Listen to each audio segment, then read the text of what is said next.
إن الحمد لله نحمده ونستعينه ونستغفره ونعوذ بالله من شرور أنفسنا ومن سيئات أعمالنا من يهده الله فلا مضل له ومن يضلل فلا هادي له وأشهد أن لا إله إلا الله وحده لا شريك له وأشهد أن محمدا عبده ورسوله أما بعد فإن خير الحديث كتاب الله وخير الهدي هدي محمد صلى الله عليه وعلى آله وسلم وشر الأمور محدثاتها وكل محدثة بدعة وكل بدعة ضلالة وكل ضلالة في النار.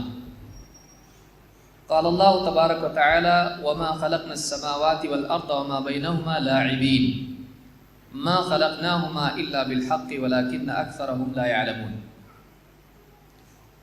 قابل احترام دینی بھائیوں اور میرے محترم ماں اور بہنوں، انسان کی کامیابی اس میں ہے کہ وہ اپنی زندگی کا مقصد جانے اور اس مقصد کے مطابق زندگی گزارے.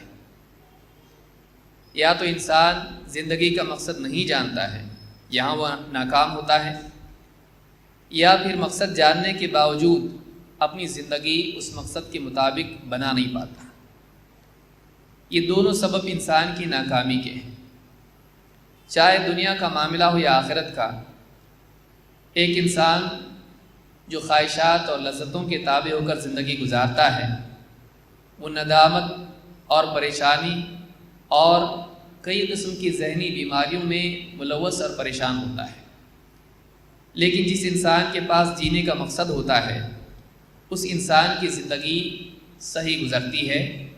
وہ ہر دن اپنے مقصد سے قریب ہوتا جاتا ہے، وہ ہر دن ترقی کی طرف بڑھتا جاتا ہے. اس کی زندگی میں سکون ہوتا ہے، اس کی زندگی میں احساس ہوتا ہے کہ میں واقعی وہ کر رہا ہوں جو مجھ کو کرنا چاہیے، جس چیز کا میں نے انتخاب کیا میں اس کے مطابق جی رہا ہوں.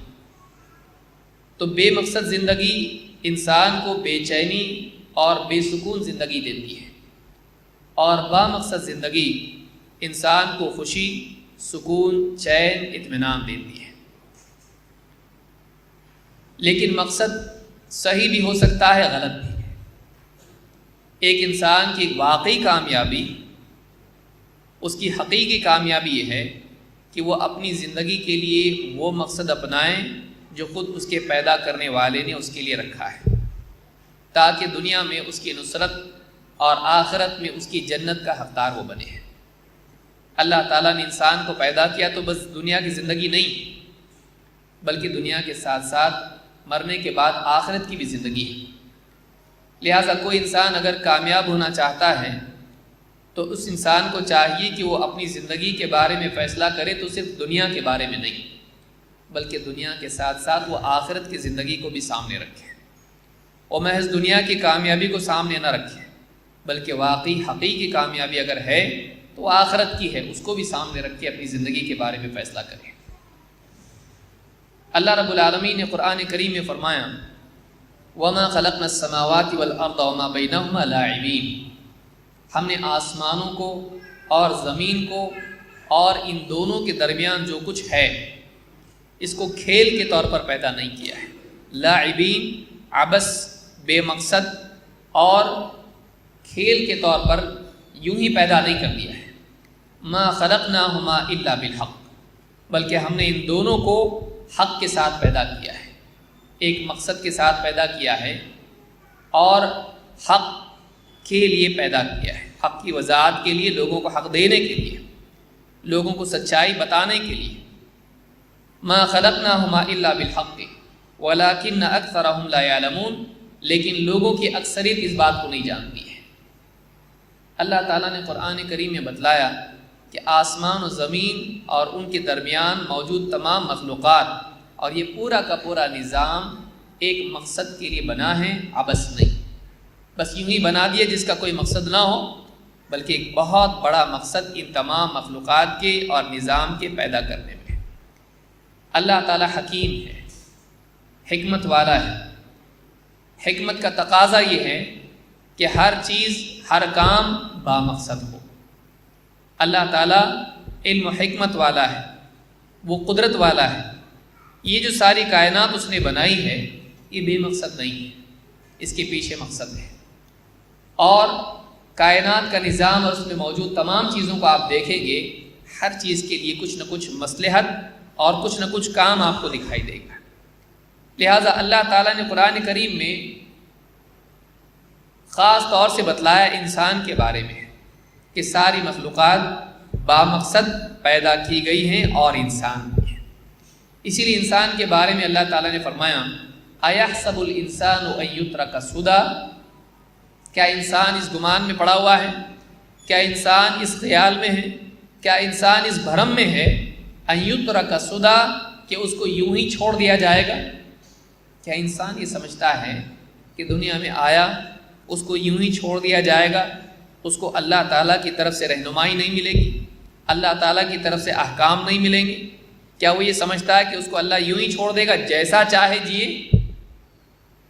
اَيَحْسَبُ الْإِنسَانُ أَن يُتْرَكَ سُدًى، کیا انسان یہ سمجھتا ہے کہ آخرت میں اس کو یوں ہی چھوڑ دیا جائے گا، اس کا محاسبہ نہیں ہوگا؟ دنیا کے اعتبار سے اس کو رہنمائی کے بغیر چھوڑ دیا جائے گا، جیسا چاہے جیے، آزاد، بے اصول، بے مقصد؟ یا آخرت کے اعتبار سے اس کو یوں ہی چھوڑ دیا جائے گا، کوئی انجام نہیں، کوئی محاسبہ نہیں، نہ انعام نہ سزا؟ اَيَحْسَبُ الْإِنسَانُ أَن يُتْرَكَ سُدًى۔ تو قرآن کریم میں یہ بتایا گیا ہے کہ انسان کا یہ گمان کرنا کہ دنیا میں نہ کوئی رہنمائی ہے، دنیا میں نہ کوئی مقصد اور طریقہ کار حیات کا ہے، نہ آخرت میں اس کا کوئی محاسبہ ہے، یہ گمان غلط ہے۔ اس گمان کو اللہ نے بتلایا کہ یہ گمان غلط ہے۔ اسی لیے قیامت کے دن جب سارے لوگوں کو جمع کیا جائے گا اور اللہ کا انکار کرنے والے، نبیوں کی باتوں کو جھٹلانے والے، منمانی زندگی گزارنے والے، فسق و فجور اور بے دینی میں مبتلا آزاد روی اختیار کرنے والے جب قیامت کے دن اللہ تعالیٰ کے آگے پیش کیے جائیں گے تو اللہ تعالیٰ ان سے سوال پوچھے گا، اور یہ سوال سورۃ المؤمنون میں اللہ نے بیان کیا ہے۔ اللہ تعالیٰ ہم سے پوچھے گا اَفَحَسِبْتُمْ أَنَّمَا خَلَقْنَاكُمْ عَبَثًا وَأَنَّكُمْ إِلَيْنَا لَا تُرْجَعُونَ، کیا تم نے یہ سمجھ لیا تھا؟ اَفَحَسِبْتُمْ، کیا تم نے یہ گمان کر رکھا تھا، کیا تم نے یہ سمجھ لیا تھا کہ ہم نے تم کو بے مقصد پیدا کر دیا ہے؟ انما خلقناکم عبثا، کہ ہم نے تم کو یوں ہی پیدا کر دیا ہے۔ عبث، عبث کا مطلب ہے جس کا کوئی پرپز نہ ہو، جس کا کوئی مقصد نہ ہو، جس میں کوئی معنویت، کوئی میننگ اس کے اندر نہ ہو، یوں ہی بس۔ کیا تم نے یہ سمجھ لیا تھا کہ ہم نے تم کو یوں ہی پیدا کر دیا ہے؟ وَأَنَّكُمْ إِلَيْنَا لَا تُرْجَعُونَ، اور کیا تم اس بھرم میں پڑے ہوئے تھے کہ واپس لوٹ کے تم کو ہمارے پاس نہیں آنا ہے؟ کیا تم نے یہ سمجھا تھا کہ زندگی بے مقصد ہے اور اس کا نہ کوئی محاسبہ ہے اور نہ اس کا کوئی انجام ہے؟ اللہ ڈانٹے گا ان لوگوں کو۔ لہٰذا جو لوگ دنیا میں یہ سمجھتے ہیں کہ دنیا موج مستی کے لیے ہے اور کوئی مقصد نہیں ہے، یہ بس یوں ہی دنیا بنی ہوئی ہے اور ایسے ہی چل رہی ہے، نہ انسان پہ کوئی ذمہ داری ہے، نہ اس ذمہ داری کے بارے میں اس سے پوچھ ہونے والی ہے، بس یہاں کی لذتوں سے پورا پورا فائدہ اٹھا لو، خوشحال زندگی گزارو، دنیا کی چیزیں جمع کرو، بس یہی زندگی ہے، یہاں جتنا موج مستی کر لی وہ کامیابی ہے۔ جو آدمی اس خیال کے ساتھ دنیا میں جی رہا ہے یہ خود ناکام ہے، یہ آدمی ناکام ہے۔ وہ ایسا ہی ہے جیسے ایک آدمی اپنی ساری دولت جو سالوں سے کمائی ہوئی تھی، باپ دادا کی جائیداد جو اس کو ملی تھی، وہ کچھ ہی گھنٹوں میں اور کچھ ہی منٹوں میں اس کو ختم کر دے اور باقی پوری زندگی کے بارے میں نہ سوچے۔ وہ آج کے دن کے بارے میں سوچے لیکن موت تک کی جو زندگی ہے اس کے بارے میں کوئی پلاننگ اور اس کے بارے میں کوئی تیاری اس کی نہ ہو۔ ایک آدمی دنیا میں ساری زندگی کا کمایا ہوا ایک دن میں اگر برباد کر دے تو کوئی بھی اس کو عقل مند نہیں کہے گا۔ اسی طرح سے جو آدمی آج کی زندگی کے بارے میں سوچ رہا ہے لیکن آخرت کی زندگی جو کبھی ختم نہیں ہونے والی ہے اس کے بارے میں نہیں سوچ رہا ہے، سب سے بڑا ناکام ہے، اور یہی بے مقصد زندگی ہے۔ قرآن کریم میں اللہ تعالیٰ نے ہم کو بتلایا کہ تخلیق میں معنویت ہے، کریشن میں پرپز ہے، ہر چیز مقصد کے تحت پیدا ہوئی ہے، ہر چیز کو اللہ نے کسی نہ کسی کام میں لگایا ہے، اس کی پیدائش کا کچھ مقصد ہے۔ جیسے سورج چاند کے بارے میں اللہ تعالیٰ نے فرمایا سورہ یونس میں آیت نمبر 5 میں هو الذی جعل الشمس ضیاء والقمر نورا، وہی اللہ ہے جس نے سورج کو روشنی بنایا، ضیاء اجالا بنایا، والقمر نورا اور قمر کو رات کے لیے نور بنایا، روشنی بنایا، وقدرہ منازل لتعلموا عدد السنین والحساب، اور اس نے چاند کے لیے منزلیں طے کر دیں تاکہ لتعلموا عدد السنین والحساب، تاکہ تم سالوں کی گنتی جانو اور تم حساب کر سکو، تاکہ تم چاند کے حساب سے آپ دیکھیں مہینے ہوتے ہیں، دن کی گنتی ہوتی ہے 1 تاریخ سے لے کے 30 یا 29، اور پھر مہینوں سے سال، اور سالوں کی گنتی آدمی اندازہ وقت کا لگاتا ہے۔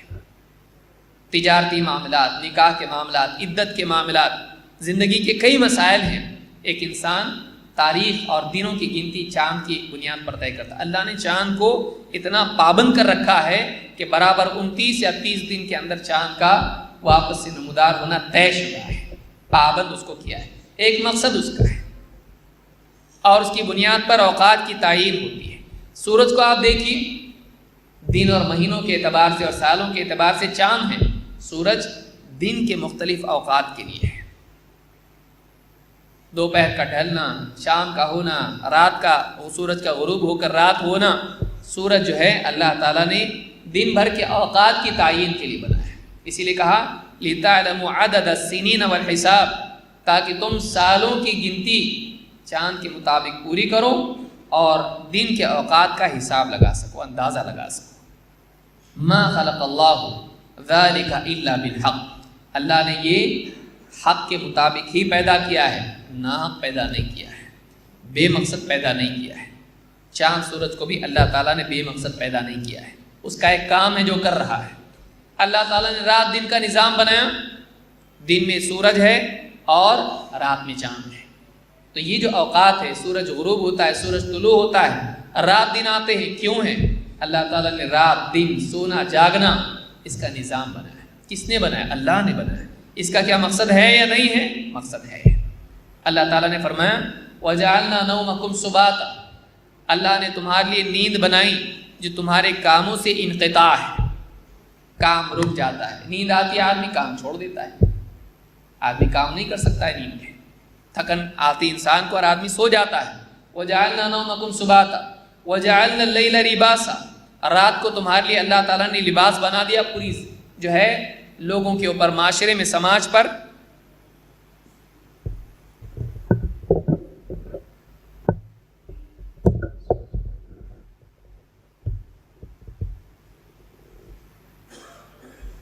رات کو اللہ تعالیٰ نے لباس بنایا، رات ڈھانپ دیتی ہے، سارے کام کاج لوگ روک کر آرام کرتے ہیں، جانور تک آرام کرنے لگ جاتے ہیں، ساری دنیا میں سناٹا چھا جاتا ہے، ایک حصے میں اجالا، ایک حصے میں اندھیرا، ایک حصے میں دن، ایک حصے میں رات، جہاں رات ہوتی ہے سب لوگ آرام کرتے ہیں اور رات سب کو ڈھانپ لیتی ہے۔ وَجَعَلْنَا النَّهَارَ مَعَاشًا، اور اللہ تعالیٰ نے دن بنایا، اس کو معاش بنایا، جیسے دن ہوتا ہے سورج نکلتا ہے، لوگ بھاگ دوڑ میں، اور بچے اسکول جا رہے ہیں، اور لوگ جاب پہ جا رہے ہیں، کوئی تجارت میں جا رہا ہے، کسان کھیتی کے لیے جا رہا ہے، اور سارے چرند و پرند سارے حرکت میں آ جاتے ہیں۔ یہ نظام کس نے بنایا ہے؟ یہ اللہ نے بنایا ہے۔ رات اور دن کا نظام یہ ایک مقصد سے ہے کہ انسان مسلسل کام کرتا نہ رہے، بلکہ کام کرے اور رات ہونے پر تھک کے وہ آرام بھی کرے، اور اس کا جسم واپس سے فریش ہو جائے اور وہ اگلے دن نئی قوت کے ساتھ کام کرنے والا بنے۔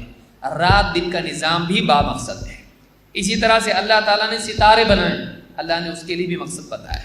اللہ نے فرمایا وَهُوَ الَّذِي جَعَلَ لَكُمُ النُّجُومَ لِتَهْتَدُوا بِهَا فِي ظُلُمَاتِ الْبَرِّ وَالْبَحْرِ، وہی اللہ ہے جس نے تمہارے لیے ستاروں کو پیدا کیا تاکہ تم سمندروں میں اور خشکی میں اور تری میں، زمین پر اور دریا میں، سمندروں کے اندر تم رہنمائی حاصل کرو۔ ان ستاروں کے ذریعے سے تم کو ڈائریکشن معلوم پڑے۔ پرانے زمانوں میں کوئی میپ، گوگل میپ تو نہیں ہوتا تھا ان کے پاس، کوئی کمپس نہیں ہوتا تھا، تو کیا کرتے تھے؟ صحرا میں سفر کرنے والے کیا کرتے تھے؟ سمندروں میں سفر کرنے والے ستاروں کو دیکھتے تھے اور ستاروں کے ذریعے سے اپنی ڈائریکشن معلوم کرتے تھے کہ ہم کہاں جا رہے ہیں۔ تو یہ اس زمانے میں ہوتا تھا۔ اللہ نے ستاروں کو بنایا تاکہ ایک انسان آسمان کو دیکھ کر اپنی سمت معلوم کر سکے، سفر آسانی سے طے کر سکے۔ ان ستاروں کے پیدا کرنے کا بھی مقصد اللہ تعالیٰ نے بیان کیا ہے، اس کے علاوہ اور بھی مقاصد ان کے ہیں۔ اسی طرح سے اللہ تعالیٰ نے فرمایا آسمان سے اللہ نے بارش برسائی، زمین سے اناج اگایا۔ بارش کیوں برسائی؟ ہوائیں کیوں پیدا کی جو بادلوں کو یہاں سے وہاں ہانک کے لے جاتی ہیں؟ اللہ تعالیٰ نے فرمایا وَهُوَ الَّذِي أَرْسَلَ الرِّيَاحَ بُشْرًا بَيْنَ يَدَيْ رَحْمَتِهِ، وہی ہے جس نے ہواؤں کو بھیجا اپنی رحمت سے پہلے خوشخبری کے ساتھ میں۔ اللہ تعالیٰ ہواؤں کو بھیجتا ہے بارش آنے سے پہلے۔ اللہ نے بارش کو اپنی رحمت قرار دیا ہے، اللہ کی رحمت کا اظہار بارش ہے۔ تو اللہ تعالیٰ ہواؤں کو بھیجتا ہے اپنی رحمت سے پہلے خوشخبری کے ساتھ۔ وَأَنزَلْنَا مِنَ السَّمَاءِ مَاءً طَهُورًا، اور ہم نے آسمان سے پاک کرنے والا پانی نازل کیا۔ لِنُحْيِيَ بِهِ بَلْدَةً مَيْتًا، تاکہ اس پانی کے ذریعے سے ایک مردہ زمین کو ہم دوبارہ زندگی عطا کریں۔ وَنُسْقِيَهُ مِمَّا خَلَقْنَا أَنْعَامًا وَأَنَاسِيَّ كَثِيرًا، اور تاکہ اس پانی کے ذریعے سے ہم بہت سے جانداروں کو، چوپایوں کو ان کی پیاس بجھائیں، اور بہت سے لوگوں کی ضرورتوں کو پورا کریں، ان کی پیاس بجھائیں۔ آسمان سے پانی برسایا، کیوں؟ تاکہ اس پانی کے ذریعے سے مخلوق کی پیاس بجھے، انہیں سیراب کرے۔ زمین میں کھیتیوں میں اناج اگے اور خشکی کی جگہ پر ہریالی اگے اور سارا ماحول خوشگوار ہو جائے۔ ہواؤں کو پیدا کیا، ہواؤں کو ذمہ داری دی کہ وہ بادلوں کو یہاں سے وہاں لے جائیں گے۔ ہر چیز کام کر رہی ہے۔ کیا کام کر رہی ہے؟ جو اللہ نے اس کو دیا ہے۔ ہوائیں، بارش، زمین اگا رہی، پھل اور پھول اور گھاس اور چارہ اور غذا اور مختلف قسم کے پھل، اعلیٰ قسم کے پیڑ زمین اگا رہی ہے، لیکن اگانے کے لیے پانی چاہیے۔ آسمان سے اللہ پانی برسا رہا ہے، بادل ایک جگہ سے دوسری جگہ جا رہے ہیں، بارش برسا رہے ہیں۔ ہر چیز کام میں لگی ہے ایک مقصد کے تحت۔ کس نے لگایا اس کو؟ اللہ نے۔ وہ اس مقصد سے انحراف نہیں کر سکتی ہے، ڈیویٹ نہیں ہو سکتی، اس مقصد کو چھوڑ کے کچھ اور کام نہیں کرتی ہے۔ جس کام کے لیے اللہ نے اس کو پیدا کیا ہے، جس مقصد کے لیے اللہ نے اس کو پیدا کیا ہے، وہ اس مقصد کو پورا کرتی ہے۔ اس سورۃ الفرقان میں اللہ نے بیان کیا ہے۔ اسی طرح سے اللہ تعالیٰ نے چوپائے پیدا کیے، ان کا بھی مقصد بیان کیا ہے۔ اللہ تعالیٰ نے فرمایا اللہ الذی جعل لکم الانعام لترکبوا منها ومنها تاکلون۔ سورہ غافر میں اللہ تعالیٰ نے فرمایا، سورہ مؤمن اللہ نے فرمایا اللہ الذی جعل لکم الانعام، اللہ نے تمہارے لیے چوپایوں کو پیدا کیا، لکم تمہارے لیے۔ چوپایوں کے بنانے کا مقصد ہے، وہ تمہارے لیے بنائے گئے۔ ان چوپایوں کو اللہ نے تمہارے لیے پیدا کیا۔ اونٹ ہے، بکریاں ہیں، گائے بیل ہیں، ان جانوروں کو تمہارے لیے اللہ نے پیدا کیا ہے۔ لِتَرْكَبُوا مِنْهَا، بعض اس میں سے جیسے گھوڑا وغیرہ ہے، گدھا ہے، اس پر تم سواری کرتے ہو تاکہ تم ان پر سواری کرو۔ لِتَرْكَبُوا، اللہ نے کہا تاکہ تم ان پر سوار ہو۔ لِتَرْكَبُوا مِنْهَا وَمِنْهَا تَأْكُلُونَ، اور ان میں سے بعض جانور ایسے جن کا گوشت تم کھاتے بھی ہو، تاکہ تم ان کا گوشت کھاؤ۔ وہ ہمارے لیے غذا ہیں۔ مزید یہ کہ ان سے دودھ ملتا ہے، جیسے دوسری جگہ اللہ نے بیان کیا ہے، اور ان کے چمڑے استعمال کرتے ہیں، ان کے بالوں سے اپنے لیے لباس بناتے ہیں، ان کے اون سے اپنے لیے سردی سے بچنے کے لیے لباس بناتے ہیں۔ اللہ نے ان جانوروں کو، ان چوپایوں کو پیدا کیا سواری، غذا اور اپنے لیے لباس کے لیے، اور بعض اس میں سے زینت بھی ہے۔ تو یہ چوپائے کیوں بنے؟ ان کا ایک مقصد ہے، یہ بے مقصد نہیں ہے۔ اسی طرح سے اللہ تعالیٰ نے انسان کے لیے بتایا کہ ساری کائنات انسان کے لیے بنی ہوئی ہے، بے مقصد نہیں بنی ہے۔ جیسے اللہ نے فرمایا هو الذی خلق لکم ما فی الارض جمیعا، زمین میں جو کچھ بھی ہے سب کا سب اللہ تعالیٰ نے تمہارے لیے پیدا کیا ہے، انسان کے لیے۔ یوں ہی بے مقصد، بے وجہ کچرا اور عبث اور بے فائدہ نہیں، ہر چیز کا ایک مقصد ہے، ہر چیز کا ایک مقصد ہے۔ زمین کی مٹی کا تک ایک مقصد ہے، اس کے اندر نکلنے والی دھاتیں ہیں جو انسان کے کام آتی ہیں، پیڑوں کی لکڑی جو انسان کے کام آتی ہے، اور اسی طرح سے اون اور یہاں تک کہ ریشم اور اس طرح سے زیورات، سب کچھ، ہر چیز انسان کے لیے کچھ نہ کچھ کام آنے والی چیز ہے۔ اللہ تعالیٰ نے تمام چیزوں کو ایک خاص مقصد کے لیے پیدا کیا ہے۔ کہا کہ هو الذی خلق لکم ما فی الارض جمیعا وہ اللہ ہے جس نے زمین میں جو کچھ ہے سب تمہارے لیے پیدا کیا اور ساری کائنات کو، سارے نظام کو مسخر کیا، پابند کیا، کس کے لیے؟ انسان کے لیے۔ تو دو چیزیں ہم کو کائنات میں دکھائی دیتی ہیں، ایک ان کی تخلیق، دوسرے ان کی تسخیر۔ تخلیق وجود دینا، پیدا کرنا، ان کا وجود انسان کے فائدے کے لیے ہے، ان کی انسان کی خدمت کے لیے، انسان کے لیے ان میں منافع ہے، لیکن یہ چیزیں مسخر ہیں، پابند ہیں، مجبور ہیں، وہی کریں گے جو ان کے لیے دیا گیا ہے۔ دوسری چیز کیا ہے؟ تمام چیزیں ایک قاعدے میں بندھی ہوئی ہیں۔ سورج، چاند، ستاروں کا ایک قاعدہ ہے، اپنے اپنے مدار میں سب گھوم رہے ہیں، وَكُلٌّ فِي فَلَكٍ يَسْبَحُونَ، سب کے سب اپنے اپنے دائرے میں گھوم رہے ہیں۔ لَا الشَّمْسُ يَنبَغِي لَهَا أَن تُدْرِكَ الْقَمَرَ وَلَا اللَّيْلُ سَابِقُ النَّهَارِ، سورج چاند کو نہیں پا سکتا ہے اور رات دن کو نہیں پا سکتی ہے، اس سے پہلے نہیں آ سکتی ہے۔ ایک نظام ہے جو بندھا ہوا ہے، سمندروں کے پانی ہیں، ان کا ایک قاعدہ ہے، کشتیاں ان پر تیرتی ہیں، ان کا ایک قاعدہ اس میں بندھے ہوئے ہیں۔ ہواؤں کا ایک قاعدہ ہے، ہواؤں کو اللہ نے روک رکھا ہے۔ بعض قوموں پر اللہ نے عذاب کے طور پر ہوا کو بھیجا، بعض قوموں پر اللہ تعالیٰ نے دریاؤں کو بہا دیا، سمندروں کو بہا دیا، ان کو غرق کر دیا۔ بعض قوموں کے لیے زمین کو ہلا کر اللہ تعالیٰ نے ان کو زلزلوں میں مبتلا کر کے ہلاک کر دیا۔ یہ سب کے لیے ہو سکتا تھا، روزانہ پوری دنیا میں ہر آن ہو سکتا تھا، لیکن نہیں ہوتا ہے، کبھی کبھی ہوتا ہے تاکہ انسان کو یاد آئے اگر ایسا چاہتا تو اللہ یہ بھی کر سکتا تھا۔ لیکن عام دنوں میں سب ٹھیک ٹھاک کیوں ہیں؟ کیوں ہوائیں بالکل رکی ہوئی ہیں؟ یہ ہوائیں اگر تیز چلیں تو سارے گھروں کو اور چھتوں کو اور بڑی بڑی عمارتوں کو اور گاڑیوں کو اڑا کے ایک جگہ سے دوسری جگہ پٹک دیتی ہیں۔ ہواؤں کی طاقت، پانی کی طاقت، بارش اگر ہونے لگے تیزی کے ساتھ تو غرق ہو جاتے علاقے کے علاقے۔ یہ سارا نظام ایسا دکھائی دیتا ہے، کسی نے ان کو روک رکھا ہے اس طور پر کہ وہ بس فائدہ پہنچاتے رہے، ان کو بے لگام کسی نے چھوڑا نہیں۔ وہ کون ہے؟ وہ اللہ ہے۔ کائنات مسخر ہے، ہر چیز کا آپ کو ایک قاعدہ ملے گا۔ اس لیے سائنسداں کیا بتاتا ہے؟ ہر چیز ایک لا میں جکڑی ہوئی ہے۔ قانون بغیر قانون بنائے ہوئے کیسے بنتا ہے؟ کیاس نہیں ہے، انارکی نہیں ہے، کبھی کچھ ایسا نہیں ہوتا ہے، بلکہ سالوں کا لوگ پریڈکٹ کرتے ہیں، سورج فلاں تاریخ کو سال میں اتنے دن اس کا طلوع ہوگا، اتنے وقت میں غروب ہوگا۔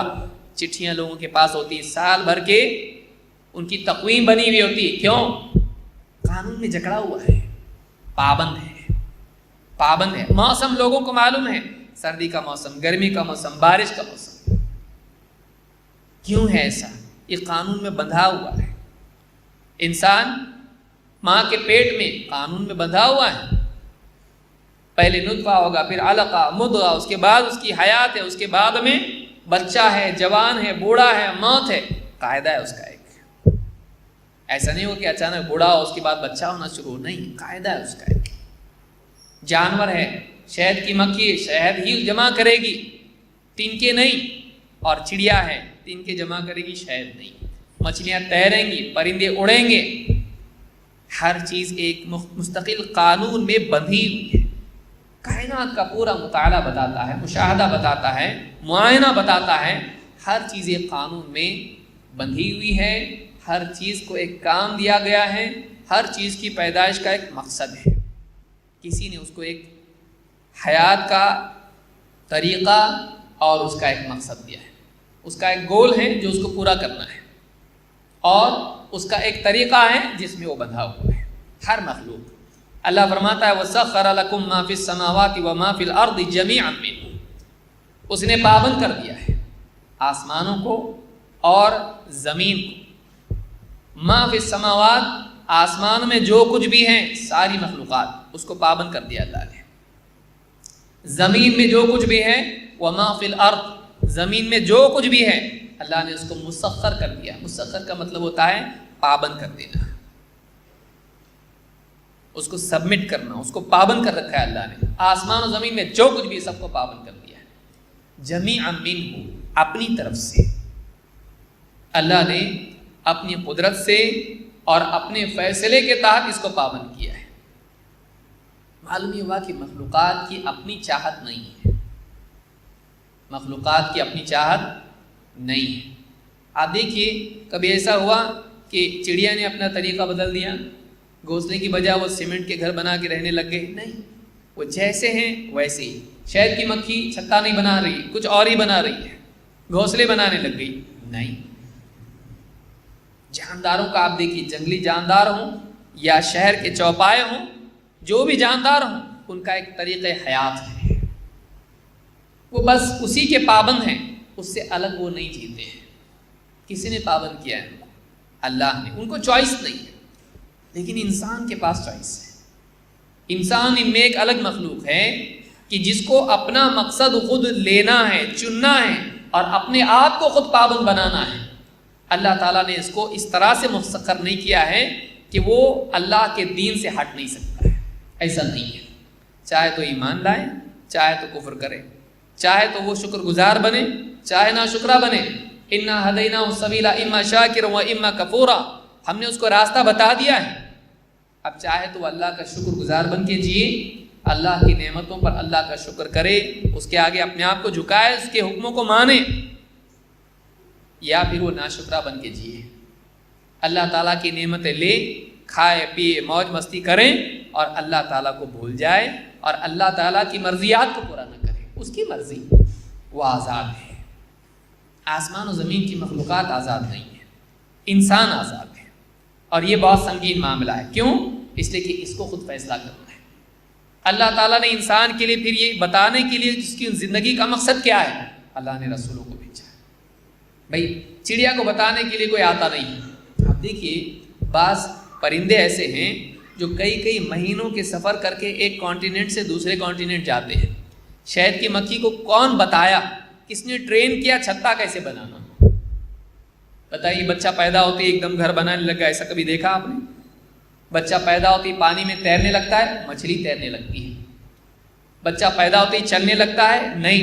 لیکن آپ دیکھیے کہ چوزے، بلی کے بچے، یا اسی طرح سے پرندے پیدا ہوتے ہی کچھ وقت کے اندر وہ حرکت میں آ جاتے ہیں۔ ان کو کون سکھاتا ہے؟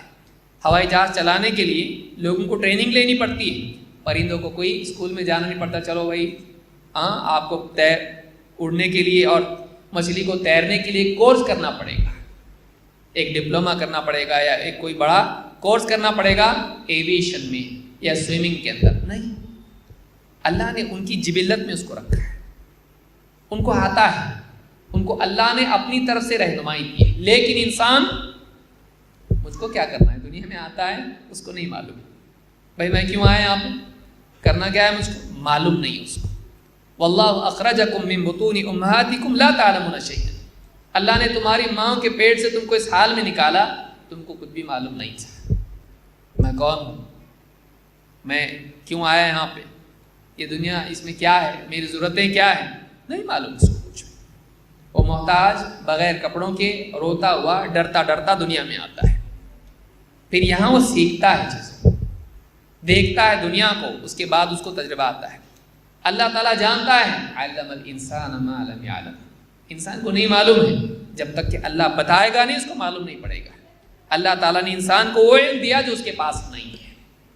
انسان کو اللہ تعالیٰ کی رہنمائی کی ضرورت ہے، اپنی زندگی کے مقصد اور اس مقصد کو پورا کرنے کے لیے کون سا راستہ ہے اس کے جاننے کے لیے۔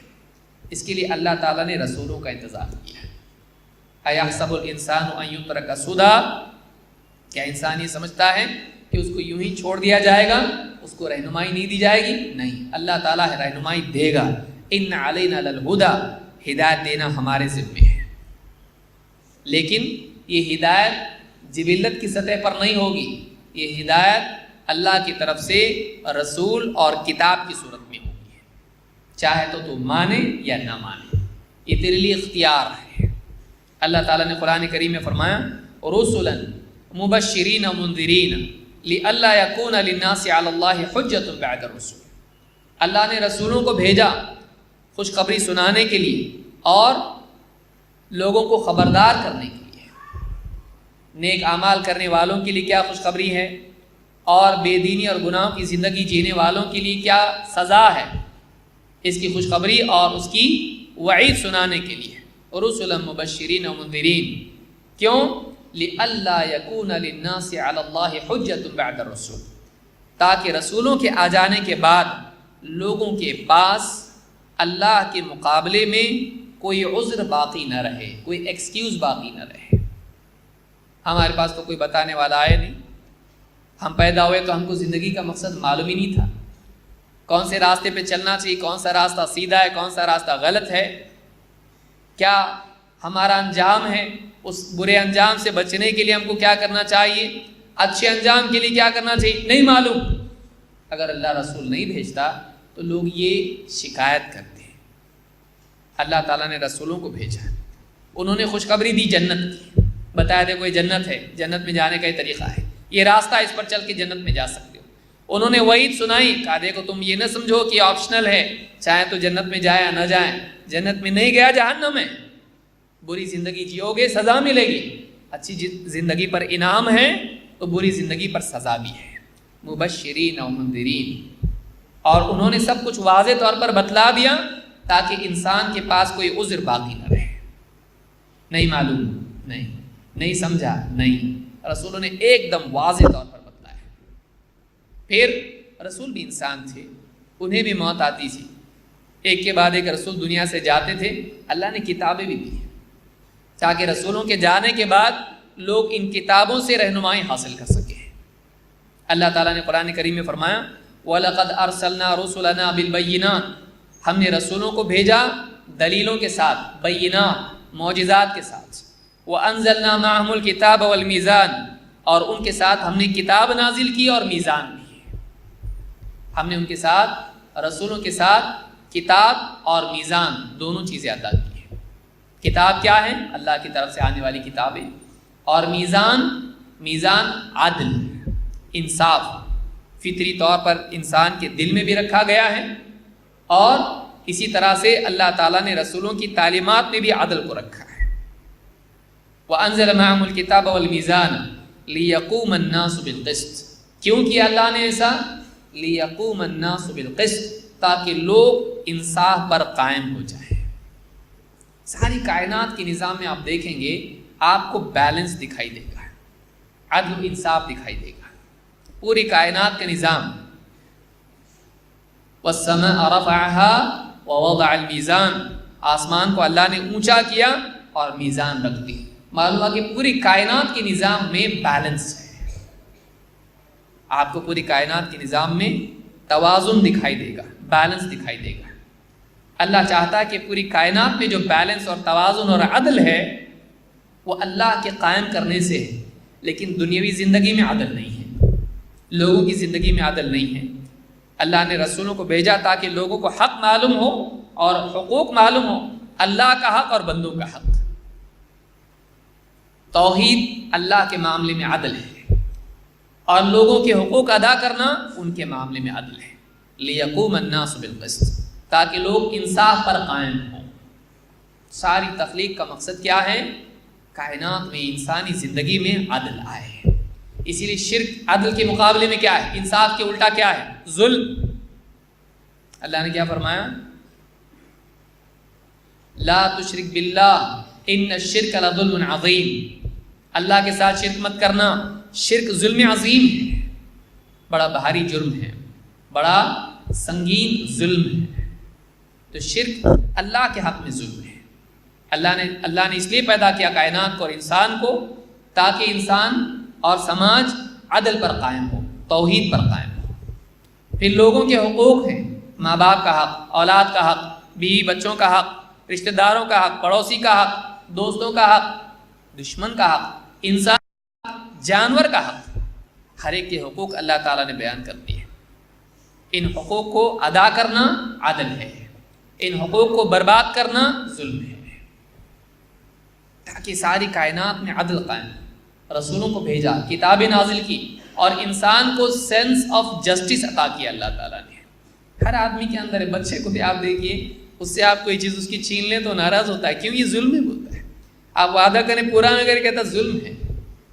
آپ اس کے حق سے کم دیں، وہ نہیں مانتا ہے، کیوں؟ ظلم ہے، احساس اس کو ہوتا ہے۔ تو انسان کے اندر عدل کا، انصاف کا ایک احساس ہے، اللہ نے آسمان سے اس کو نازل کیا ہے، اپنی کتابوں میں رکھا۔ وَتَمَّتْ كَلِمَةُ رَبِّكَ صِدْقًا وَعَدْلًا، تیرے رب کا کلام سچائی اور عدل میں کامل ہے. کہ اللہ کے کلام میں عدل ہے، اللہ کے احکام میں عدل ہے. تو یہ اللہ رب العالمین نے انسان کی ہدایت کے لیے، انسان کو مقصد دینے کے لیے، اس کا مقصد بتانے کے لیے رسول بھیجے اور رسولوں کے ساتھ کتابیں نازل کی. اب دیکھیے سب انتظام اللہ تعالیٰ نے کر دیا ہے. قرآن کریم میں اللہ تعالیٰ نے اس کو صاف بتا دیا ہے. بلکہ زندگی اور موت یہ جو نظام انسان کا ہے، انسان مردہ، زندہ، پھر مردہ. کیف تکفرون باللہ وکنتم امواتا فاحیاکم، تم کیسے اللہ کا انکار کرتے ہو جبکہ تم مردہ پڑے ہوئے تھے، اللہ نے تم کو زندہ کیا ہے. ثم یمیتکم ثم یحییکم ثم الیہ ترجعون، پھر وہ تم کو موت دے گا، پھر واپس زندہ کرے گا، پھر اسی کی طرف پلٹ کے تم کو جانا ہے. ماں کے پیٹ میں نطفے اور علقہ کی صورت میں، مضغہ کی صورت میں بچہ مردہ پڑا رہتا ہے، حیات نہیں رہتی اس کے اندر، بے جان مادے کی صورت میں ہوتا ہے. اس کے بعد اس میں حیات، روح اس میں پھونکی جاتی ہے، فرشتہ آتا ہے اس میں روح ڈالتا ہے اللہ کے حکم سے. مردہ میں زندگی آتی ہے، پھر دنیا میں آتا ہے، جیتا ہے، پھر مر جاتا ہے. تو مردہ، زندہ، مردہ، پھر واپس زندہ. اللہ نے کیوں یہ نظام قائم کیا ہے؟ زندگی کے بعد موت اور موت کے بعد پھر زندگی ہے. یہ کیوں نظام اللہ نے قائم کیا؟ اسی لیے آپ دیکھیں گے اللہ نے پہلے موت کو بیان کیا پھر زندگی کو، کیونکہ اصل انسان کی ابتدا میں موت، بے جان مادہ ہے، اس میں حیات آتی ہے، پھر اس کے بعد مرے گا، پھر حیات آئے گی. تو آخر اس کے لیے موت نہیں، آخر اس کے لیے زندگی ہے. تو یہ بتایا کہ تم مر جاؤ گے ختم ہو جائے گا؟ نہیں، مرنے کے بعد دوبارہ زندگی ہے. الذی خلق الموت والحیات، جس نے موت اور زندگی کو پیدا کیا. کیوں؟ اس لیے کہ تم کھاؤ پیو موج مناؤ اور مر جاؤ. دنیا پکنک ہے، انٹرٹینمنٹ ہے، دنیا ایک کھیل تماشا ہے؟ نہیں، دنیا انسان کے اعمال کے امتحان کے لیے ہے. کون کیا کرتا ہے یہاں پر، جیسا جو کرے گا ویسا اس کا انجام ہوگا. اچھے اعمال کا اچھا انجام، برے اعمال کا برا انجام. الذی خلق الموت والحیات لیبلوکم ایکم احسن عملا، تاکہ تم کو آزمائیں تم میں عمل میں کون بہتر ہے. یہ ساری تخلیق کا مقصد ہے. زندگی موت کا نظام کیوں ہے؟ ہر انسان کو اللہ نے زندگی دی، ہر انسان کو اللہ تعالیٰ نے دنیا میں ڈالا، اس کو صلاحیتیں دیں، کسی کو کم کسی کو زیادہ. اب جس ماحول میں اس کو ڈالا ہے، جس جسم میں اس کو ڈالا ہے، جن صلاحیتوں کے ساتھ اس کو پیدا کیا ہے، اس کے مطابق اس کی کارکردگی کا امتحان چل رہا ہے. ہم میں سے ہر ایک امتحان ہے. کیوں پیدا کیا؟ زندگی کا مقصد. ہم زندگی میں امتحان میں ہیں، اس امتحان میں کامیاب ہونا یہ ہماری زندگی کا مقصد ہے. لیبلوکم ایکم احسن عملا، تاکہ تم کو آزمائیں تم میں عمل میں کون بہتر ہے، کس کا عمل اچھا ہے. اگر عمل اچھا ہے آدمی کامیاب ہے، عمل برا ہے ناکام ہے. نوح علیہ السلام کا بیٹا کیوں غرق ہوا؟ نوح علیہ السلام نے کہا اللہ میرا بیٹا، بیٹے کو پکارا نہیں مانا، اللہ سے سفارش کی، اے اللہ وہ میرا بیٹا ہے. اللہ نے کیا کہا؟ انہ لیس من اہلک انہ عمل غیر صالح، اس کا عمل اچھا نہیں ہے، اس کا عمل اچھا نہیں ہے، اس لیے وہ غرق ہوا. اس لیے آخرت میں، دنیا میں پانی میں غرق، آخرت میں آگ میں ڈوبے گا. دنیا میں پانی میں غرق ہوا سزا، اور آخرت کی سزا آگ میں اس کو ڈالا جائے گا، جہنم میں پھینک دیا جائے گا. کیوں ناکام ہوا؟ انہ عمل غیر صالح، اس کا عمل اچھا نہیں ہے، فیل. معلوم ہوا کہ ہر آدمی کو اپنی زندگی کا جائزہ لینا چاہیے کہ اس کے اعمال کیسے ہیں. اگر اس کے اعمال اچھے ہیں وہ کامیاب ہیں، اس کے اعمال برے ہیں وہ ناکام ہیں. اعمال اگر اس کے برے ہیں وہ آدمی ناکام ہے. اگر کوئی آدمی کائنات کو اور پوری تخلیق کو عبث سمجھتا ہے، یوں ہی پیدا ہو گیا اور کوئی مقصد اس کا نہیں ہے، ایسا آدمی اللہ کے ہاں کافر ہے. اللہ تعالیٰ قرآن کریم میں فرماتا ہے وَمَا خَلَقْنَا السَّمَاءَ وَالْأَرْضَ وَمَا بَيْنَهُمَا بَاطِلًا، ہم نے آسمان کو اور زمین کو اور ان دونوں کے درمیان مخلوقات کو باطل، عبث، بے مقصد، فضول پیدا نہیں کیا ہے. ذَلِكَ ظَنُّ الَّذِينَ كَفَرُوا، یہ تو کفر کرنے والوں کا گمان ہے، یہ ان لوگوں کا گمان ہے، ان لوگوں کا بھرم اور ان لوگوں کا اپنا خیال ہے، مفروضہ ہے، جو کفر میں پڑے ہوئے ہیں۔ فَوَيْلٌ لِّلَّذِينَ كَفَرُوا مِنَ النَّارِ، تو بربادی ہے کفر کرنے والوں کے لیے جہنم کی آگ کی، وعید ہے ان لوگوں کے لیے جو کفر کرتے ہیں، اللہ کی طرف سے جہنم کی وعید ان کے لیے ہے۔ أَمْ نَجْعَلُ الَّذِينَ آمَنُوا وَعَمِلُوا الصَّالِحَاتِ كَالْمُفْسِدِينَ فِي الْأَرْضِ، کیا ہم ایمان لانے والے نیک اعمال کرنے والوں کو ان کے برابر کر دیں گے جو زمین میں فساد پھیلاتے ہیں، عقیدے اور عمل کا، ظاہر و باطن کا، دین کے اعتبار سے اور حقوق کے اعتبار سے سماج میں فساد پھیلانے والے؟ کیا ہم ایمان و عمل کی زندگی گزارنے والوں کو زمین میں فساد پھیلانے والوں کے برابر کر دیں گے؟ تم یہ سمجھتے ہو؟ ام نجعل المتقین کالفجار، یا تم یہ سمجھتے ہو کہ ہم متقین کو گناہ گاروں کے برابر کر دیں گے؟ جو اللہ کے حکموں کے بارے میں احساس رکھتے ہوں، پرہیزگار ہوں، برائی سے بچتے ہوں، تقویٰ کی زندگی گزارتے ہوں، نہ اللہ کا حق ضائع کرتے ہوں، نہ بندوں کے حق ضائع کرتے ہوں، زبان، دل، قول و عمل میں برے اعمال سے بچتے ہوں، کیا ہم ان کو ان لوگوں کے برابر کر دیں گے جو بے لگام آزاد گناہوں میں دوڑے پھرتے ہیں؟ کیا تم کو لگتا ہے کہ انجام سب مٹی ہو جائیں گے، سب برابر، اچھا بھی مٹی میں، برا بھی مٹی میں، پھر ختم، کہانی ختم؟ نہیں، ایسا نہیں ہے، بلکہ اس کا انجام ہے، اچھوں کا انجام اچھا ہوگا، بروں کا برا ہوگا، اچھے کا انجام اچھا اور برے کا برا۔ دنیا میں وہ دکھائی نہیں دیتا ہے، دنیا میں بعض اوقات ایک برا انسان پنپتا دکھائی دیتا ہے، ایک اچھا انسان پریشان دکھائی دیتا ہے، مصیبت میں پھنسا ہوا دکھائی دیتا ہے، وہ مظلوم ہوتا ہے، کتنے نبیوں کو ستایا گیا، کتنے ظالم حکومتوں والے تھے، اور یہ قیامت تک چلتا رہے گا۔ کیوں؟ دنیا امتحان کے لیے ہے، یہاں آزادی ہے، جو چاہے کر، انجام آخرت میں ہے۔ لہٰذا کئی اچھے لوگوں کو یہاں پر کمزوری نصیب ہوتی ہے اور کئی بروں کو یہاں پر طاقت نصیب ہوتی ہے، امتحان نہیں ہے، یہ انجام نہیں، اور ایسا بھی نہیں کہ اس کا کوئی انجام نہیں ہے، تو یہ امتحان ہے۔ لہٰذا آخرت میں دونوں الگ کر دیے جائیں گے۔ جب قرآن کریم میں اللہ نے فرمایا وَامْتَازُوا الْيَوْمَ أَيُّهَا الْمُجْرِمُونَ، قیامت کے دن اللہ تعالیٰ کہے گا اے مجرموں، آج تم الگ ہو جاؤ، آج تم الگ ہو جاؤ۔ کیوں؟ دنیا میں تم مکس تھے، ایک ہی گھر میں ایمان والا بھی کفر والا بھی، ایک ہی خاندان کے اندر ایک ہی بستی میں اچھے بھی برے بھی ایک ساتھ رہتے تھے، آسمان سے برسنے والی بارش اور پانی کو استعمال سبھی کرتے تھے، زمین سے اگنے والے غذا کو سبھی کھاتے تھے، اور ہوائیں چلتی تھی تو سبھی اس ہوا میں سانس لیتے تھے، ساری نعمتوں سے سب مل کے فائدہ اٹھاتے تھے، اچھے برے۔ اب نہیں، قیامت کا دن آیا، اب نہیں، اب الگ ہو جاؤ، اب اللہ کی نعمتوں سے وہی فائدہ اٹھائیں گے جو ایمان و عمل والے ہیں، اور جو ایمان و عمل سے محروم ہو کر آئیں اب وہ اللہ تعالیٰ کی عطا اور انعام سے بھی محروم ہوں گے۔ وَامْتَازُوا الْيَوْمَ أَيُّهَا الْمُجْرِمُونَ، اے مجرموں، جرم کرنے والوں، اللہ کے حکموں کو توڑنے والوں، آج تم الگ ہو جاؤ۔ وامتاز، امتیاز کا مطلب ہوتا ہے الگ ہونا۔ یوم الفصل جو قیامت کا دن ہے، اس یوم الفصل میں دونوں الگ ہو جائیں گے۔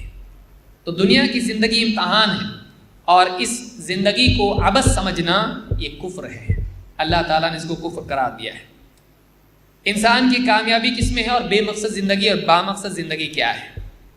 بے مقصد زندگی یہ ہے کہ انسان خالق کی بجائے خلق میں کھو جائے، خالق کو پانے کی بجائے مخلوق کے پانے میں اپنی زندگی کو کھپا دے، وہ چیزیں حاصل کرنے میں لگ جائے، مخلوقات میں اتنا کھو جائے کہ اپنے رب کو بھول جائے۔ اللہ تعالیٰ قرآن کریم میں فرماتا ہے یا ایھا الانسان ما غرک بربک الکریم الذی خلقک فسواک فعدلک فی ای صورت ما شاء رکبک۔ اے انسان، یا ایھا الانسان ما غرک بربک الکریم، تجھ کو تیرے کریم رب سے کس چیز نے دھوکے میں ڈال دیا؟ الذی خلقک، جس نے تجھ کو پیدا کیا، وجود دیا، فسواک، ٹھیک ٹھاک بنایا، فعدلک، تیرے اندر توازن پیدا کر دیا، فی ای صورت ما شاء رکبک، جس صورت میں چاہا تجھ کو ڈھال دیا ہے۔ تیرا وجود اس کی تخلیق کا محتاج ہے، تیرا چہرہ، تیرا جسم، تیرا توازن جسم کا، تیرے سارے اوصاف اس کے دیے ہوئے ہیں، تو اپنے وجود میں اس کا محتاج ہے، تو اس کی مخلوق ہے، تو خالق کی بجائے مخلوقات میں کھو گیا، زیورات میں، پیسوں میں، لوگوں میں، رشتہ داروں میں، دوست احباب میں، تو ان سب میں کھو گیا تو انہیں اپنے مالک کو بھلا دیا۔ ناکام زندگی یہ ہے کہ انسان لوگوں میں اور چیزوں میں کھو جائے، مخلوقات میں کھو جائے، خلق میں کھو جائے اور خالق کو بھول جائے، یہ ناکام زندگی ہے۔ انسان کی ناکامی کہاں سے شروع ہوتی ہے؟ جب اللہ کو بھول کے وہ اللہ کے علاوہ دوسروں میں ایسا مصروف ہو جاتا ہے کہ اللہ سے اس کا تعلق منقطع ہو جاتا ہے۔ اسی طرح سے ناکامی کیا ہے؟ بے مقصد زندگی کیا ہے؟ ایک انسان آخرت کی بجائے دنیا کے لیے جینے لگے، کیونکہ اللہ نے انسان کو آخرت کے لیے پیدا کیا ہے۔ اصل زندگی آخرت کی ہے، دنیا کی زندگی نہیں ہے، ختم ہونے والی ہے۔ باقی رہنے والی زندگی آخرت کی ہے۔ بل تؤثرون الحیات الدنیا والآخرۃ خیر وابقیٰ، بلکہ تم دنیا کی زندگی کو ترجیح دیتے ہو، حالانکہ آخرت زیادہ باقی رہنے والی ہے، اور والآخرۃ خیر، زیادہ بہتر ہے، زیادہ باقی رہنے والی ہے۔ تو ناکام زندگی کون سی ہے؟ بے مقصد زندگی کون سی ہے؟ کہ جو انسان آخرت کی بجائے دنیا ہی کو اپنا مقصد بنا لے۔ یہ مقصد ایسا ہے کہ جو مقصد بننے لائق نہیں ہے، جیسے شرک والی عبادت نہیں ہے، اسی طرح سے اللہ کی بجائے مخلوق کو مقصد بنانا اور آخرت کی بجائے دنیا کو مقصد بنانا، یہ مقصد کہلانے لائق نہیں ہے، یہ برباد مقصد ہے اور برباد کرنے والا مقصد ہے۔ اسی لیے اللہ تعالیٰ نے قرآن کریم میں فرمایا کلا بل تحبون العاجلہ وتذرون الآخرہ، نہیں بلکہ تمہارا حال یہ ہے کہ تم تحبون العاجلہ، تم جلدی ملنے والی کو زیادہ پسند کرتے ہو، وتذرون الآخرہ، اور آخرت کو تم چھوڑ دیتے ہو۔ ناکام زندگی یہ ہے کہ ایک انسان آخرت کو چھوڑ دے اور دنیا کی زندگی کو پسند کرے، دنیا کا مال و متاع، دنیا کی لذتیں، دنیا کی عہدے، یہاں کی شہرت، یہاں کے لوگ، یہاں کی چیزیں، یہاں کے باغ، یہاں کی نہریں، یہاں کی عمارتیں، یہاں کی ڈگریاں، آدمی اسی کے پیچھے دوڑنے لگتے ہیں۔ دنیا کی زندگی میں اس کو مزہ ہے، موت نہیں، دنیا زندگی، اور آخرت کو چھوڑ دے۔ آخرت کی تیاری، آخرت کی کامیابی، آخرت کی نعمتیں، آخرت میں اللہ کا دیدار، اللہ تعالیٰ کا تعلق، آخرت میں اللہ کو پانا۔ اللہ نے قرآن میں کیا فرمایا؟ تحیتہم یوم یلقونہ سلام، کتنی بڑی نعمت ہے۔ اس آیت پر اگر آدمی واقعی غور کریں کہ اللہ تعالیٰ کی طرف سے جس دن وہ اس سے ملیں گے سلامتی ان کے لیے ہوگی، اللہ تعالیٰ کی طرف سے گریٹنگ، تحیہ جو ان کے لیے ہوگا سلام، وہ صرف لفظی طور پر نہیں ہوگا بلکہ اللہ کی طرف سے سلامتی کا وعدہ ہوگا، اب تم سلامت رہو گے، اب کوئی دھوکہ نہیں، اب کوئی دشمنی نہیں، اب کوئی سازش نہیں، اب کوئی قلت نہیں، اب محرومی نہیں، اب غم نہیں، اب بیماری نہیں، اب موت نہیں، اب جنت سے نکالا جانا نہیں، اب بڑھاپا نہیں، اب کوئی کمزوری نہیں، اب اکتانا نہیں، اب کچھ بھی پریشانی نہیں۔ اس دن اللہ کی طرف سے سلامتی کا وعدہ ان سے کیا جائے گا سلام کی صورت میں۔ تو آخرت کی زندگی کی بجائے دنیا کو اپنا مقصود بنانا یہ ناکامی ہے، یہ بے مقصد زندگی ہے۔ اللہ تعالیٰ قرآن کریم میں فرماتا ہے من کان یرید حرث الآخرۃ نزد لہ فی حرثہ، جو آدمی آخرت کی کھیتی کا طالب ہو ہم اس کی کھیتی کو اور بڑھاتے ہیں۔ ایک نیکی کرتا ہے آخرت کے لیے، اس کی ایک نیکی کو 10 گنا سے لے کے 700 بلکہ کئی گنا تک بڑھا کے اس کو دیتے ہیں۔ ومن کان یرید حرث الدنیا نؤتہ منہا، اور جو دنیا کی کھیتی کا طالب ہو، یہیں بو کے یہیں کاٹنا چاہتا ہو، تو ایسے آدمی کو اس میں سے ہم کچھ دلا دیتے ہیں۔ نؤتہ منہا، یہ نہیں کہا اس کو پورا کا پورا دے دیتے ہیں، نہیں ملتا یہاں پہ۔ کتنی کوششیں آدمی دنیا کے لیے کرتا ہے جو آخرت کو مانتا بھی نہیں۔ ایسا آدمی دنیا کے لیے کوششیں کرتا ہے، ہمیشہ اس کی کوشش کامیاب نہیں ہوتی ہے، اس کی ساری چاہتیں پوری نہیں ہوتی ہیں۔ اپنے آپ کو دنیا کے لیے وقف کرنے والا بھی دنیا اس کو نہیں دیتی اپنا پورا۔ آپ سوچئے آدمی دنیا کو اپنا سب کچھ دے دے، کیا دنیا واقعی اس کو اپنا سب کچھ دیتی ہے؟ نہیں، ساری چاہتیں پوری نہیں ہوتی ہیں۔ لیکن آخرت کے لیے جینے والا اس کی چاہت سے زیادہ، اس کی کوشش سے زیادہ اس کو ملتا ہے۔ اسی لیے کیا کہا؟ نزد لہ فی حرثہ، اس کی کھیتی میں ہم اور اضافہ کریں گے، بڑھوتری دیں گے، زیادہ کریں گے۔ لیکن جو دنیا کا طالب ہو، دنیا کی کھیتی کا طالب ہو، اس میں سے کچھ ہم اس کو دے دیں گے، سارا نہیں دیں گے۔ آخرت میں کوشش سے زیادہ، اور دنیا میں کوشش سے کم، اور کبھی تو ملتا بھی نہیں ہے، کبھی تو ملتا بھی نہیں ہے۔ وَمَا لَهُ فِي الْآخِرَةِ مِن نَصِيبٍ، لیکن جو صرف دنیا کے لیے جیتا ہے اور اس کی ساری کوششیں صرف دنیا کے لیے ہیں، آخرت میں اس کا کوئی حصہ نہیں ہے۔ بے مقصد زندگی کیا ہے کہ ایک انسان آخرت کو مقصد نہ بنائے بلکہ صرف دنیا ہی اس کا مقصود بن جائے، یہ بے مقصد زندگی ہے، کیونکہ یہ موت کے ساتھ ختم ہونے والا ہے اور آخرت میں ایسا انسان محروم ہوگا۔ اسی طرح سے ایک انسان بے مقصد زندگی کب جیتا ہے؟ جب وہ انسان اعمال کی بجائے مال اور لذتوں کو اپنا مقصود بنا لے، اس کے نزدیک اصول، اللہ کی فرما برداری، طاعت اور پابندی یہ مقصد نہ ہو، اس کا مقصد کیا ہو؟ آزادی، موج مستی، لذتیں، نعمتیں، دنیا ہی کی نعمتوں کو اپنا مقصود بنا لے۔ جیسے دنیا کی زندگی آخرت کے مقابلے میں مقصود بنانا یہ بربادی ہے، اسی طرح سے دنیا کی نعمتوں کو آخرت کی نعمتوں کے بدلے اور دنیا کی نعمتوں کو آخرت کی نعمتوں کے پانے کا راز اور ذریعہ اعمال کا بدل بنا دینا یہ بھی ناکامی ہے۔ کامیاب انسان کون ہے؟ جو اعمال کو اعمال پر نگاہ رکھے، عمل اس کے نزدیک زیادہ لذت والا، راحت کے مقابلے میں، لذت کے مقابلے میں اعمال ان کے نزدیک زیادہ قابل ترجیح۔ تتجافى جنوبهم عن المضاجع يدعون ربهم خوفا وطمعا، اللہ نے کہا ان کی کروٹیں، ان کے پہلو اپنے بستروں سے الگ رہتے ہیں، وہ اپنے رب کو پکارتے ہیں خوف اور امید کے ساتھ۔ رات کے اندھیرے میں آرام کا وقت ہے، لذت نیند کی چھوڑ کے اٹھتے ہیں اور نماز کی لذت، تہجد کی لذت، دعا کی، مناجات کی لذت حاصل کرتے ہیں۔ ان کی لذت راحت میں، دنیا کی چین و سکون میں اور نعمتوں میں نہیں ہے، بلکہ ان کی لذت کیا ہے؟ اعمال میں ہے۔ ان کو مال جمع کرنے میں اتنی خوشی نہیں ہوتی ہے جتنا فقراء پر خرچ کرنے میں ہوتی ہے، ان کی زندگی میں اصل عمل ہوتا ہے۔ لیکن بے مقصد زندگی کیا ہے؟ وہ بس لذت کے لیے جینے والا ہو، جہاں لذت ہو وہاں وہ دوڑتا ہے، اس کی زندگی کا مقصد بس لذت اڑانا ہو، وہ زندگی انجوائے کرنا چاہتا ہو، وہ آخرت کی بجائے دنیا ہی میں انجوائے کرنا چاہتا ہو، وہ پابند عمل والی زندگی گزارنے کی بجائے وہ لذتوں والی زندگی گزارتا ہے۔ اللہ تعالیٰ قرآن کریم میں فرماتا ہے ان اللہ یدخل الذین آمنوا وعملوا الصالحات جنات تجری من تحتها الانہار، اللہ تعالیٰ داخل کر کے رہے گا ان لوگوں کو جو ایمان لائے اور نیک اعمال کرتے رہے جنتوں میں جن کے نیچے نہریں بہتی ہیں۔ والذین کفروا یتمتعون ویأکلون کما تأکل الانعام والنار مثوی لهم، لیکن وہ لوگ جو کفر کرنے والے ہیں، یتمتعون، یہ موج مستی کر رہے ہیں، یہ تمتع کر رہے ہیں، یہ لذتیں اڑا رہے ہیں، ویأکلون، اور کھاتے ہیں، کما تأکل الانعام، ویسے ہی کھاتے ہیں جیسے چوپائے جانور کھاتے ہیں۔ کفر کرنے والوں کا کیا حال ہے؟ یہ تمتعون، موج مستی کر رہے ہیں، تمتع کر رہے ہیں، لذتوں سے استمتاع کر رہے ہیں دنیا میں، اور کھا پی رہے ہیں جیسے چوپائے جانور کھاتے پیتے ہیں۔ والنار مثوی لهم، ان کا انجام، ان کا ٹھکانہ جہنم کی آگ ہے۔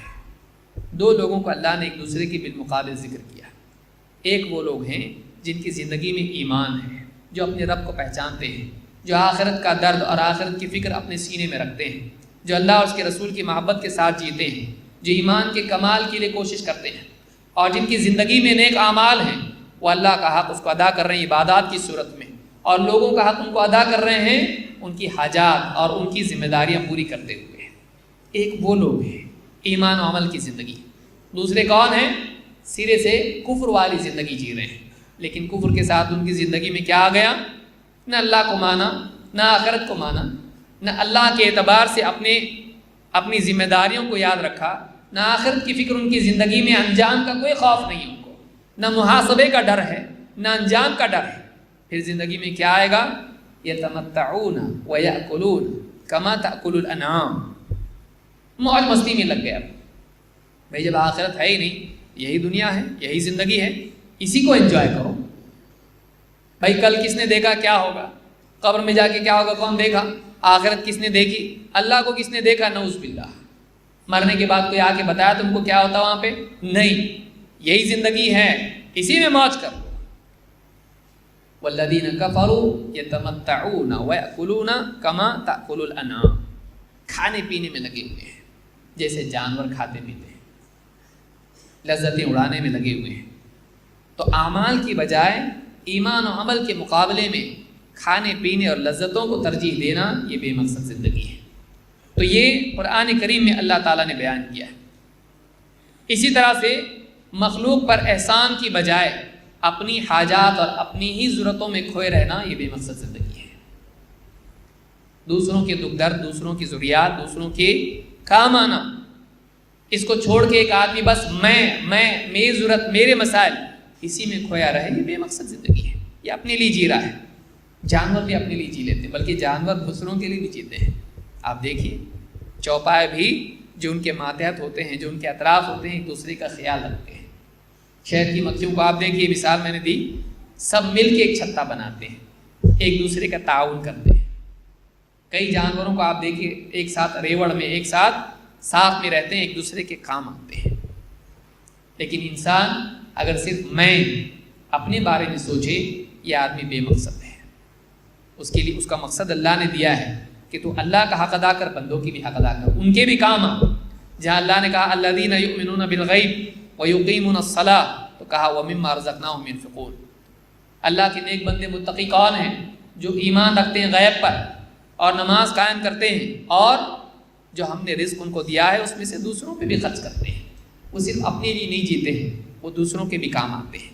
اللہ تعالیٰ نے قرآن کریم میں فرمایا وَإِذَا قِيلَ لَهُمْ أَنفِقُوا مِمَّا رَزَقَكُمُ اللَّهُ، جب ان سے کہا جاتا ہے کہ جو اللہ نے تم کو رزق دیا ہے اس میں سے دوسروں پہ بھی خرچ کرو، جب نبی کفار سے کہتے ہیں تو ان کا حال کیا ہے؟ کہتے ہیں قال الذین کفروا للذین آمنوا، کفر کرنے والے ایمان والوں سے کہتے ہیں انطعم من لو یشاء اللہ اطعمہ، ہم ان کو کھلائیں کہ خود اللہ چاہتا تو ان کو کھلا دیتا، جب اس نے نہیں کھلایا تو ہم کیوں کھلائیں؟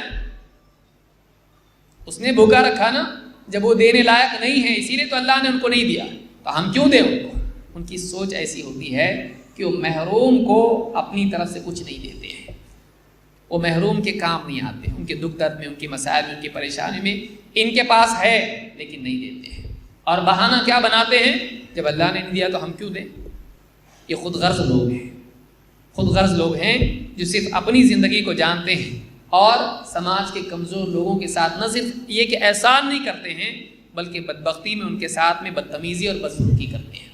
جیسے اللہ نے فرمایا اَرَأَيْتَ الَّذِي يُكَذِّبُ بِالدِّينِ، کیا تم نے دیکھا اس انسان کو جو قیامت کے دن کا، بدلے کے دن کا انکار کرتا ہے؟ فَذَلِكَ الَّذِي يَدُعُّ الْيَتِيمَ، یہ وہ آدمی ہے جو یتیم کو دھکے دیتا ہے۔ یتیم جس کا ماں باپ کا یا باپ کا انتقال ہو گیا ہو، محتاج ہو، پریشان ہو، اس کا کوئی مددگار نہیں ہے، اس کو دھکے دیتا ہے، کمزور کو دھکے دیتا ہے۔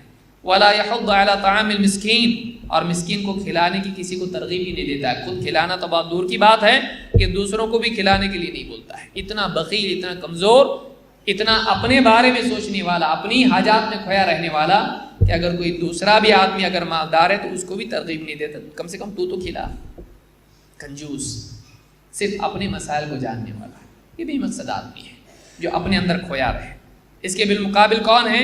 جو با مقصد زندگی جیے، جن کی زندگی میں اللہ کے لیے جینا ہو، جو اللہ کے لیے جیے۔ اللہ نے فرمایا قل ان صلاتي ونسكي ومحياي ومماتي لله رب العالمین، اے نبی آپ کہیے میری نماز، میری قربانی، میرا جینا اور میرا مرنا اللہ رب العالمین کے لیے ہے، کہ اس کے سارے اعمال اللہ کے لیے ہوں، وہ جیتا اللہ کے لیے ہو، اور اللہ کی خاطر جان دینے کا موقع ہے تو اس کے لیے بھی تیار ہو، اس کی زندگی اور موت اللہ کے لیے ہو۔ یہ مقصد والی زندگی ہے، اللہ کے لیے جینا۔ وَاذْكُرِ اسْمَ رَبِّكَ وَتَبَتَّلْ إِلَيْهِ تَبْتِيلًا، سب سے کٹ کے اپنے رب کے نام کا ذکر کر، اپنے رب کو یاد کر، اور سب سے کٹ کے اس کا ہو جائے۔ اللہ تعالیٰ کے لیے جینا یہ با مقصد زندگی ہے۔ کس کے لیے جی رہے ہیں ہم لوگ؟ اگر ہم اللہ کے لیے جی رہے ہیں یہ با مقصد زندگی ہے۔ جیسے اللہ تعالیٰ نے فرمایا وَمَا خَلَقْتُ الْجِنَّ وَالْإِنسَ إِلَّا لِيَعْبُدُونَ مَا أُرِيدُ مِنْهُمْ مِنْ رِزْقٍ وَمَا أُرِيدُ أَن يُطْعِمُونَ إِنَّ اللَّهَ هُوَ الرَّزَّاقُ ذُو الْقُوَّةِ الْمَتِينُ۔ حاجات کے لیے جینے کی بجائے اللہ کی عبادات کے لیے جینا یہ اصل ہے۔ اپنی ضرورت کے لیے جینے کی بجائے اللہ نے جس مقصد کے لیے پیدا کیا ہے اپنے رب والے اعمال کرنا، اللہ کے تقرب کی کوشش کرنا، نعمتوں سے قریب ہونے کی بجائے منعم سے قریب ہونا، یہ اصل عقل مندی ہے۔ نعمتوں کے پیچھے دوڑنے کی بجائے نعمتیں دینے والے سے تعلق پیدا کر، ساری نعمتیں تجھ کو ملیں گی، دنیا کی بھی اور آخرت کی بھی۔ اللہ نے فرمایا میں نے جنات اور انسانوں کو صرف اپنی عبادت کے لیے پیدا کیا ہے۔ ان کی تخلیق کا مقصد اللہ کی عبادت ہے، اللہ کے لیے ان کو پیدا کیا گیا ہے، چیزوں کے لیے نہیں۔ اسی لیے کہا ما اريد منهم من رزق، میں ان سے رزق نہیں چاہتا کہ ان کی دوڑ دھوپ صرف رزق کے لیے ہو جائے، اپنے لیے رزق حاصل کرنے کے لیے دوڑیں۔ وما اريد ان يطعمون، نہ یہ چاہتا ہوں کہ میرے لیے رزق کے لیے دوڑیں، کیونکہ اللہ کھاتا نہیں ہے۔ ٹھیک ہے ہم اپنے لیے نہیں، اللہ کے لیے رزق کے لیے دوڑیں گے، اللہ کو رزق کی ضرورت نہیں ہے، بلکہ اللہ رزاق ہے، ان اللہ هو الرزاق، بلکہ اللہ خود رزاق ہیں، ذو القوۃ المتین، وہ کمزور نہیں ہے، قوت والا ہے، شدید ہے، متین ہے، قوی، متین ہے، قوی اور شدید ہے۔ تو اللہ تعالیٰ نے بتلایا کہ انسان کو اللہ نے پیدا کیا اپنے لیے۔ انسان کا مقصد اللہ کو راضی کرنا، اللہ کا قرب حاصل کرنے کے لیے کوشش کرنا، اللہ تعالیٰ کی عبادت کرنا ہے، یہ پہلا اور بڑا مقصد ہے، اس کا اصل مقصد یہ ہے۔ دو، محض مال کی بجائے ایمان و عمل کا اہتمام، پیسہ پیسہ پیسہ، جائیداد، زمین، یہ وہ، دنیا جمع کرنے کی بجائے آدمی نیکی جمع کرے۔ کیوں؟ دنیا چھوڑ کے جائے گا، بڑی بڑی زمینوں کا مالک، اس کو کتنی زمین میں دفن کیا جائے گا؟ بس تنگ جتنی اس کی ہائٹ کے حساب سے، چوڑائی کے حساب سے ڈال دیا گیا ہے۔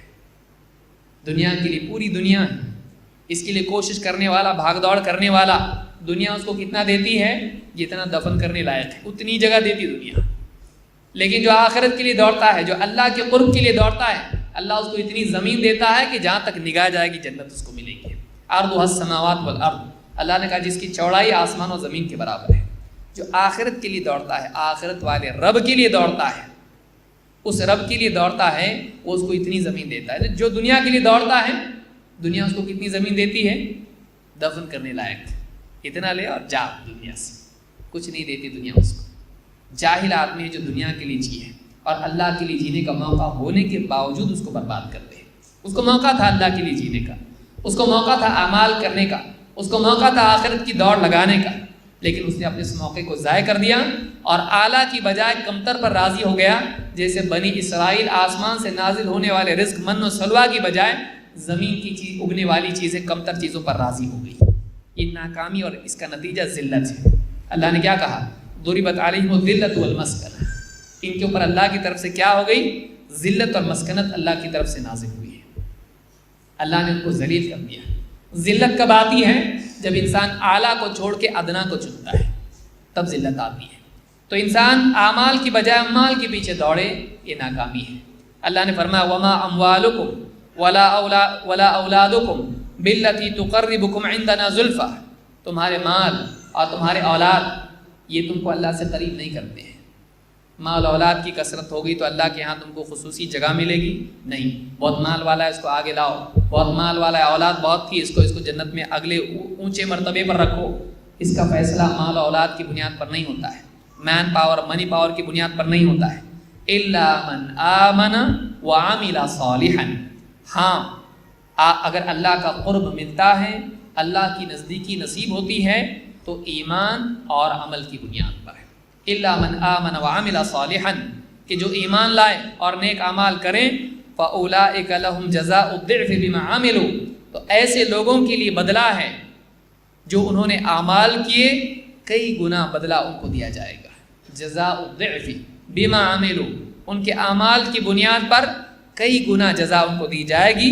وہم فی الغرفات آمنون، اور یہ محلوں کے اندر امن کے ساتھ رہنے والے بنیں گے۔ اونچے اونچے گھر، بڑی بڑی عمارتیں رہنے کے لیے ملیں گی اور ان میں رہیں گے امن کے ساتھ میں۔ آخرت میں امن ملے گا، دنیا میں امن نہیں ہے، دشمن سے امن نہیں ہے، دنیا میں حالات کے بدلنے سے امن نہیں ہے، موسم کے مسائل سے امن نہیں ہے، بیماری اور موت سے امن نہیں ہے۔ آخرت میں سارے مسائل ختم، امن ہی امن وہاں پر رہے گا، آدمی ہر پریشانی سے نجات پا لے گا۔ اسی طرح سے دنیا میں رہ کر آخرت کی فکر کرنا، یہ کامیابی ہے۔ جنتی آخرت میں کہیں گے قالوا انا کنا قبل فی اہلنا مشفقین، ہم اپنے گھر والوں میں پہلے دنیا میں تھے، وہاں رہ کے بھی ہم ڈرے ڈرے رہتے تھے۔ جنتی جنت میں کہہ رہے ہیں، اس لیے دیکھیے جنتیوں کو یادداشت دنیا کی رہے گی۔ اگر دنیا کی یادداشت نہ ہو تو انعام کی لذت کیا ملے گی؟ ایک آدمی کو اگر معلوم ہو کہ میں نے کوشش کیا اور اس پہ کچھ انعام دیا تو اس کوشش، اس قربانی، اس تکلیف کے بعد جب وہ نعمت ملتی ہے دونوں جوڑ کے لذت اور بڑھتی ہے۔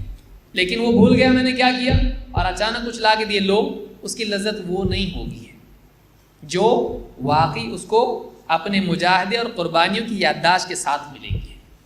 تو جنتی کیا کہیں گے؟ قالوا انا کنا قبل فی اہلنا مشفقین، ہم اس سے پہلے جب دنیا کی زندگی میں تھے اپنے گھر والوں میں بھی رہ کے ہم ڈرتے رہتے تھے، گھر والوں میں رہ کے ہم آخرت کو بھولنے والے نہیں تھے، گھر والوں میں رہ کے ہم کھیل تماشے میں مصروف ہونے والے نہیں تھے، گھر والوں میں ہم رہ کر اللہ کو بھولنے والے نہیں تھے۔